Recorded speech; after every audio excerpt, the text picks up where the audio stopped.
Hello, everyone, and welcome to my final presentation. My name is Hillary Hushke, and I'm going to share with you this adventure I've been on for the last 4 years, all culminated into my e-portfolio.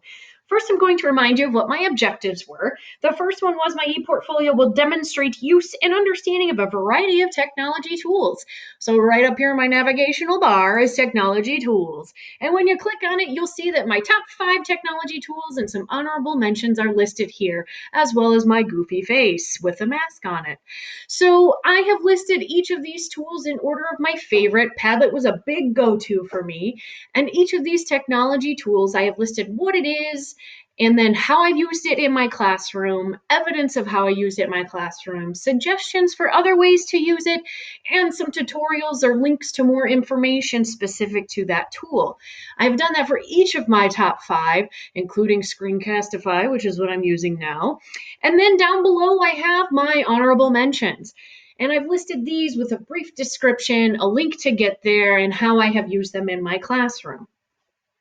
The cool thing is I've discovered so many more technology tools since putting all of this together, so I can't wait to update and include those in here and in my classroom as well. My second objective was to demonstrate the documented research. So up here, if you click on my research, it's all about positive student-teacher relationships. My question was, what is the effect of student-teacher relationships on overall student academic performance and behavior? I'm a firm believer if you take the time to build relationships with your students, you can get them to do pretty much anything you ask them to do within reason. So I did my research on that. I have included my literary review, and then I've also included this video where I got my inspiration from to build these relationships. It's a TED Talk by Rita Pierson, Every Kid Needs a Champion, and so I try to be a champion for my students.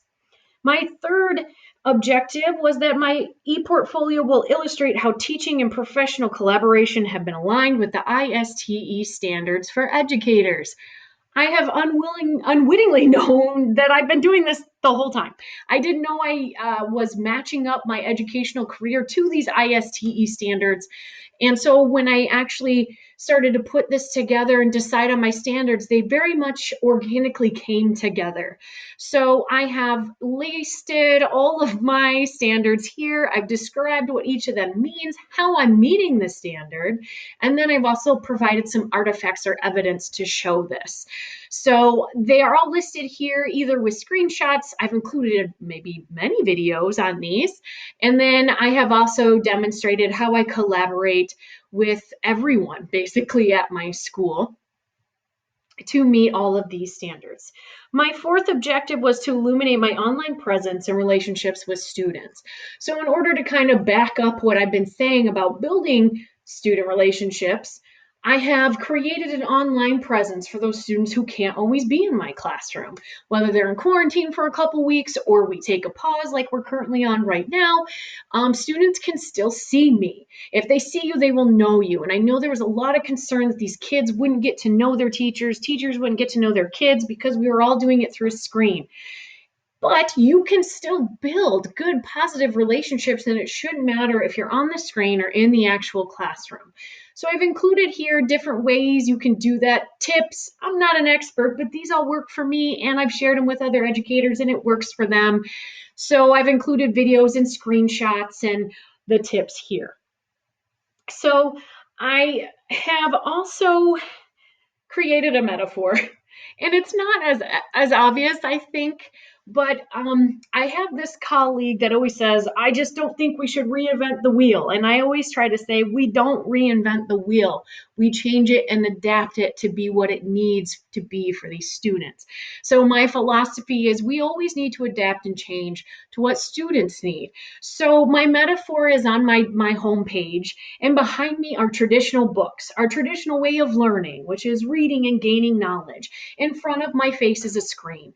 And so I'm very much trying to incorporate those traditional ways of learning in with 21st century classrooms and learning to kind of mesh the two together to create that optimal learning environment for students. So my metaphor here is taking two opposite things, traditional and modern, and forcing them together, which actually turns out to be successful and works very well.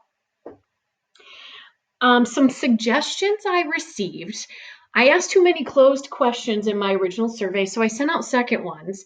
And for the most part, I received a lot of positive feedback. And so it was hard for me to find things to change, but I did find some.